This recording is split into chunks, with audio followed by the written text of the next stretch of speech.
안녕하세요, 빵영입니다. 갑자기 공기가 좋아져가지고 잠깐 나왔어요.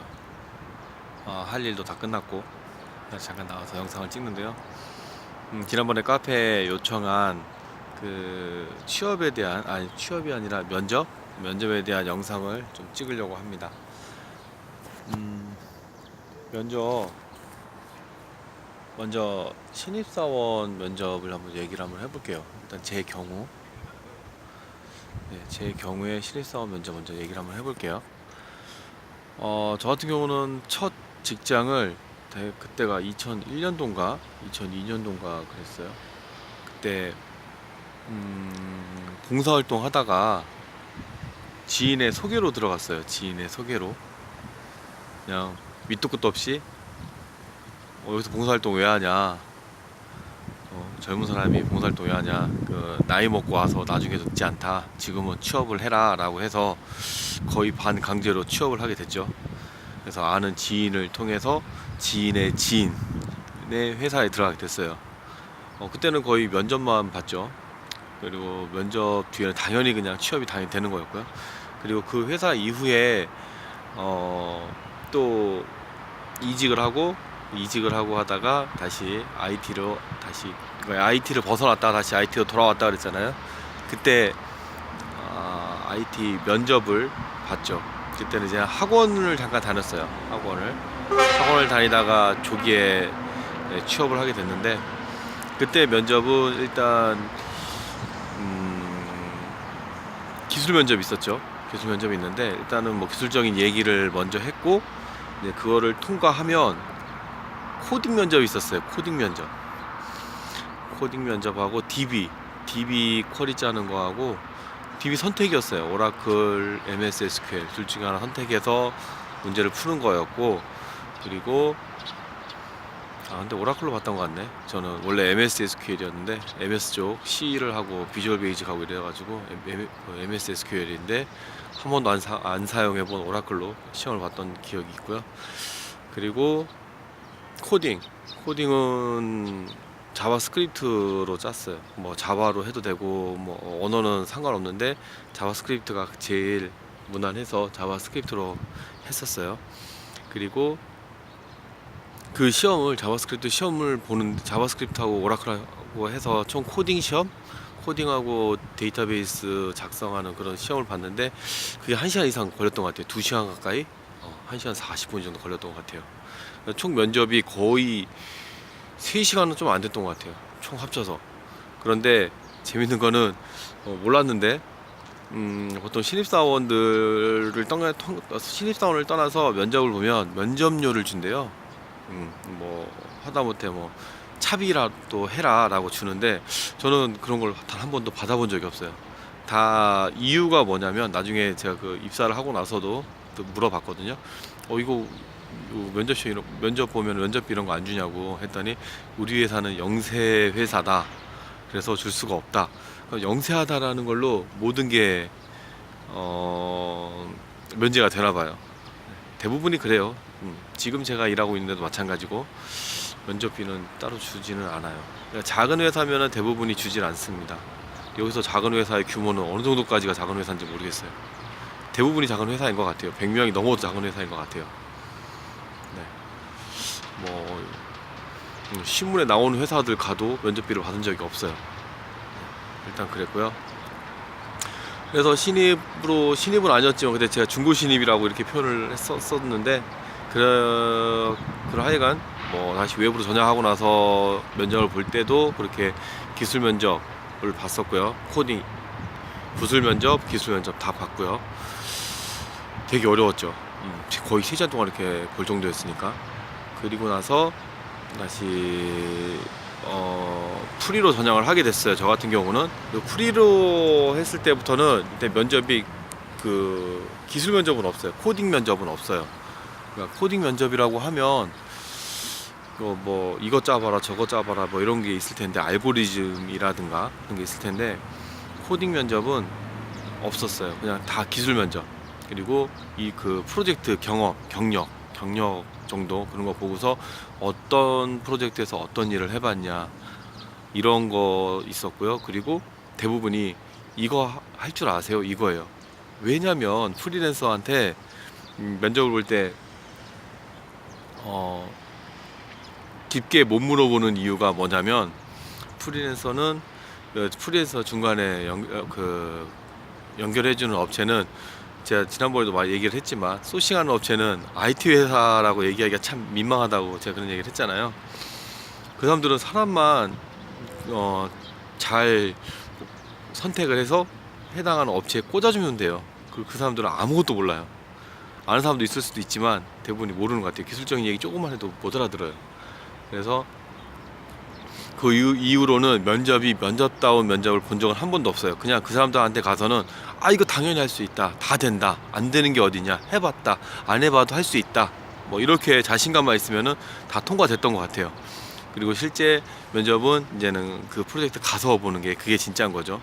거기서 가면 보통 프리랜서들한테는, 제가 프리랜서를 8년 정도 했으니까 대부분이 우리 회사는 이렇고 야근이 어떻고 주말축은 어떻고 이런 얘기를 많이 해요. 기술적인 얘기는 거의 안 해요. 그냥 이력서 보면 이런 프로젝트 해봤구나 라고 이런 얘기를 했고요.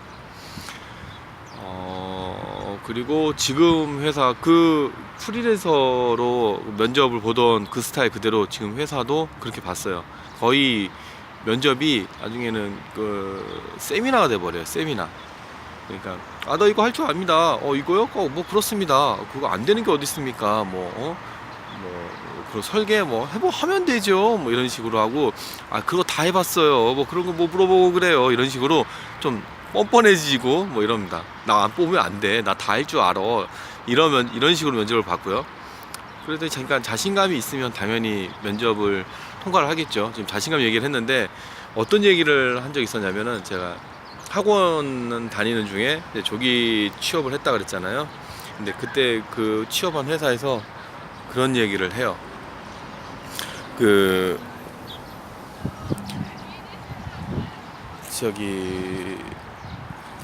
면접을 보는데 사람들 이제 자신감 얘기를 하거든요. 자신감 얘기를 하는데 그때 그 회사 부장님이 그런 얘기를 했어요. 아님이 면접을 보는데 왜 이렇게 애들이 자신감이 없냐고, 그런 애들을 어떻게 뽑냐고 그런 얘기를 좀 해요. 무슨 얘기냐면은 나중에 그 사원들을 키워서 이제 그 친구들이 이제 관리자가 되고 하면 그렇게 자신감 없는 사람들이 관리자가 되겠냐, 그런 얘기를 많이 하거든요. 네, 그래서 저렇게 내성적이고 말도 잘 못하고 이러면은 우리는 뽑을 수 없다, 그런 얘기를 했었어요. 그래서 혹시 이 영상을 보시는 분들이라면 면접 볼 때 꼭 자신감 있는 자세로 면접을 보시기 바랍니다. 얼굴이 막 퉁퉁 부었네. 네, 아직 몸이 다 안 나와가지고요. 얼굴이 좀 그렇습니다. 네, 그리고 면접은 제가 봤던 면접은 이 정도고요. 뭐 대기업이나 이런 데를 면접을 보지를 않았기 때문에 그런 데는 뭐 코딩 면접도 있고 뭐 그러겠죠. 그런데 제가 더 해주고 싶은 얘기가 뭐가 있냐면은, 아까 앞번에 제가 봉사활동을 하다가 IT 회사를 지인의 추천으로 취업을 하게 됐어요. 그런데 이 소개로 들어간 경우가 참 그래요. 이게 무슨 말이냐면, 저는 그 소개로 들어갔기 때문에 부당하게 일을 시켜도 제 소개시켜 주신 분 얼굴이 계속 떠올라서 제가 부당함을 다 참고 일을 하게 됐어요. 결국 그 회사 망했는데, 지금 생각해봐도 화나요. 막 화날 정도로. 네, 그래서 누가 소개를 시켜 주는 거는 사실 좀 고민을 좀 한번 해봐야 될 것 같아요. 저 같은 경우 지금 현재 저희 회사 2명을 소개를 시켰어요. 2명을 소개를 시켜줬는데 다 잘 일을 할 거다라고 믿고, 그러니까는 저 같은 경우는 저를 소개시켜 주셨던 분은 저에 대해서 모르고 또 IT 이 바닥에 대해서 모르시는 분이었고, 저 같은 경우는 제가 일을 하면서 이 회사 괜찮네, 그냥 소개시켜 줄만 하네 라고 하니까 생각이 되니까 제 친구랑 또 커뮤니티 카페에서 알게 된 동생을 2명을 추천을 해서 지금 이제 회사에서 회식 자리에서도 같이 만나기도 하고, 그렇죠. 프로젝트를 같이 못 하더라도. 그런 게 있어요. 그래서 좀 추천을 받을 때는 진짜 믿고 서로 믿을 수 있는 사람한테 추천을 해야지, 그냥 밑도 끝도 없이 너 개발자야? 내가 추천해줄게, 이리 와. 이러는 건 좀 그런 것 같아요. 그리고 회사 입장에서도 마찬가지로 사람을 뽑으려고 하는데 직접 사람한테 연락을, 자코리아나 뭐 이런 뭐 여러 가지 사이트 있잖아요. 취업 사이트, 리크루트, 인크루트 뭐 이렇게 있잖아요. 그런 데를 통해서 사람을 채용을 하게 되면 일단 그 사람을 이력서만으로도 그 기술력을 믿을 수가 없어요.